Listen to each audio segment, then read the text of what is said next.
السلام علیکم ورحمۃ اللہ۔ آپ سب کا ہمارے چینل پر خیر مقدم کرتے ہیں۔ اس ویڈیو میں ہم نے آپ صلی اللہ علیہ وسلم کے زمانے کا ایک یہودی جو آپ صلی اللہ علیہ وسلم کے وصال کے تیسرے دن مدینہ پہنچا تھا، اس کے ایمان لانے کا واقعہ بیان کر رہے ہیں۔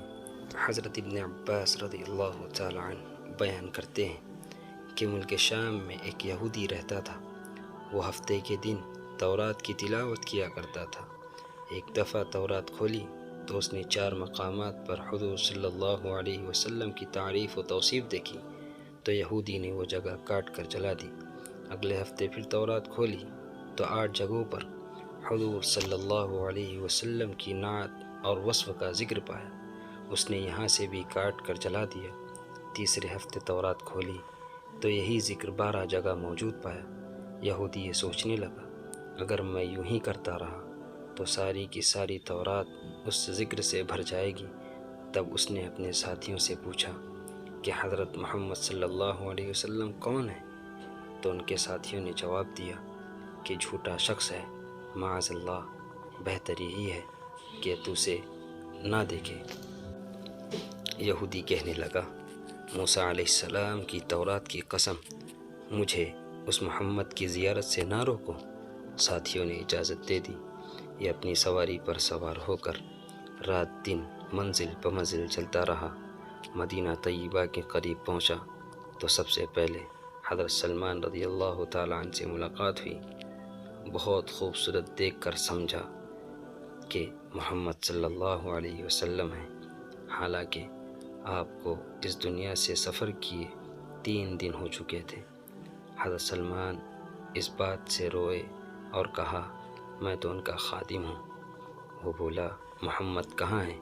اب سلمان رضی اللہ تعالیٰ عنہ سوچنے لگے، اگر وصال کی خبر سناتا ہوں تو واپس ہو جائے گا، اور اگر یہ کہہ دوں موجود ہے تو جھوٹ ہوگا۔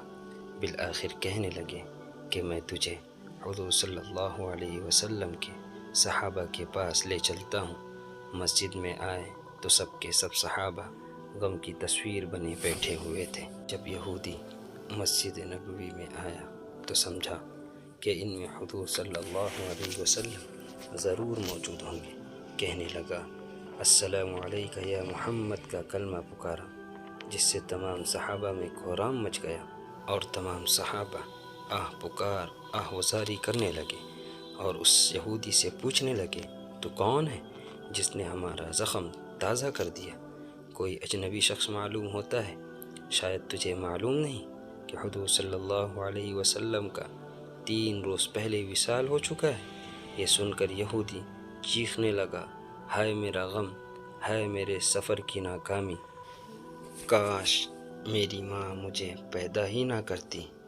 اگر پیدا ہی کر دیا تھا تو کاش میں تورات نہ پڑھتا، اور تورات پڑھ بھی لیا تھا تو کاش آپ صلی اللہ علیہ وسلم کی تعریف پر نظر نہ پڑتی، اور اگر یہ بھی ہو گیا تھا تو مجھے محمد کی زیارت کا شرف نصیب ہو جاتا۔ پھر کہنے لگا، یہاں پر علی موجود ہے جو مجھے محمد کے اوصاف اور حلیہ مبارک کا تعارف کرائیں۔ حضرت علی آگے بڑھے اور فرمایا، میرا نام علی ہے۔ وہ یہودی بولنے لگا، میں نے تیرا نام تورات میں دیکھا ہے۔ حضرت علی نے حلیہ مبارک بیان کرنا شروع کیا۔ حضرت علی رضی اللہ تعالیٰ عنہ فرمانے لگے، آپ صلی اللہ علیہ وسلم نہ حد سے زیادہ لمبے اور نہ ہی زیادہ چھوٹے تھے۔ آپ کا سر مبارک گول تھا اور پیشانی کشادہ، آنکھوں کی سیاہی خوب سیاہ تھی بلکہ دراز تھی۔ ہنسی کے وقت دانتوں سے نورانی شعاع نکلتی تھی۔ سینے سے ناف تک بالوں کی لکیر تھی۔ ہتھیلیاں پرگوشت تھی۔ قدموں کے تلوے قدرے گہرے تھے۔ بدن کے جوڑوں کی ہڈیاں موٹی تھی، مثلاً کوہنیاں اور گھٹنے کی ہڈی۔ آپ کے شانوں کے درمیان مہر نبوت تھی۔ اس کے بعد یہودی حضرت علی سے کہنے لگا، اے علی، تو نے جو کچھ بتایا ساری چیزیں صحیح بتائی۔ تورات میں محمد کی تعریف و توصیف اسی طرح موجود ہے۔ اس کے بعد یہودی نے کہا حضور صلی اللہ علیہ وسلم کا کپڑا ہو تو میں اسے سونگھنا چاہتا ہوں۔ حضرت علی نے فرمایا بالکل موجود ہے۔ حضرت سلمان سے حضرت علی نے کہا جاؤ فاطمہ سے کہو کہ اپنے ابا کا جبہ ذرا دے دے۔ سلمان دروازے پر آئے اور آواز دی اے فخر الانبیاء کے دروازے۔ اندر حسن اور حسین رضی اللہ عنہما رو رہے تھے، لہٰذا دروازے کو کھٹکھٹایا۔ حضرت فاطمہ کی آواز آئی۔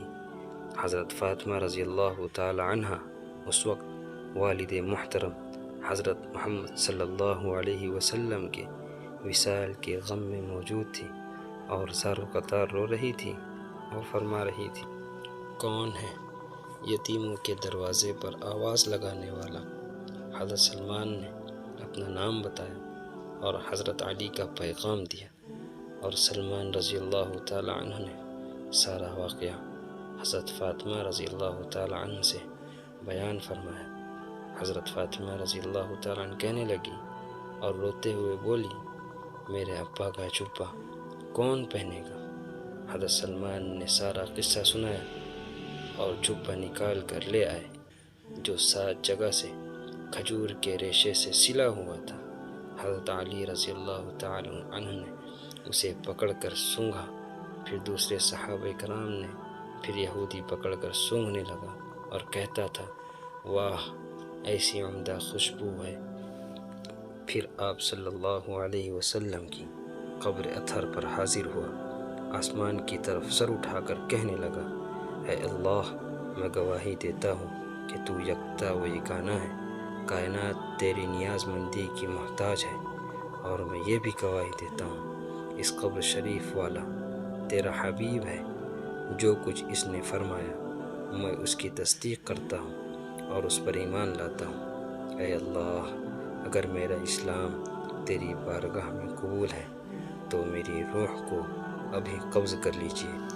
ان کا اتنا کہنا تھا کہ اللہ رب العزت نے ان کی دعا کو قبول کر لیا اور وہیں پر موت عطا فرما دی۔ حضرت علی نے انہیں غسل دیا اور جنت البقیع میں دفن کروایا۔